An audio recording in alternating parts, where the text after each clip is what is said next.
what is happening in the world that gives us these headlines and so many stories every day of terrible leadership behavior and terrible behavior by companies, even though we all think that we've got integrity. I think the first place to start is this idea that the world is changing. Now, I don't think that bad behavior is new. I don't believe that suddenly, just in the last 4 or 5 years, that people have suddenly started behaving poorly. The Me Too movement, just for example, has taken a lantern and shown it brightly on a lot of bad behavior by leaders, celebrities. But it's not that the behavior is new. The behavior has been going on for decades, centuries even.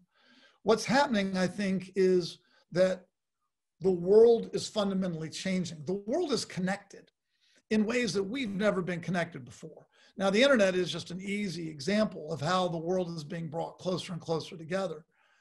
There are many others. Look at the pandemic that we're now all living under across the world. What an illness, a sickness in one part of the world affects suddenly the entire world. Look at climate change.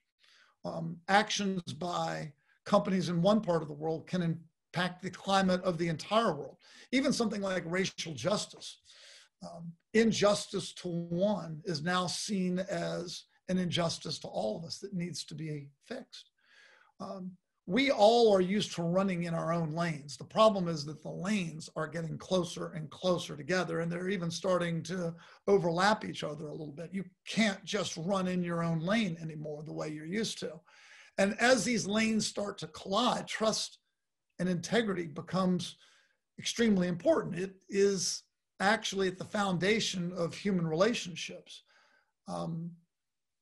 Integrity used to be doing the right thing, even when no one is watching. The problem is today, in today's world, it seems that someone is always watching. There's a old proverbial story down in the United States about our first president, George Washington, chopping down a cherry tree. And when he was confronted about it, he uttered the famous line, "I cannot tell a lie, I did it." I think in today's world, George Washington would have been video recorded by someone on their cell phone. It would have been uploaded to YouTube, and he would have been decried for deforestation before he could even get home and hang up his axe.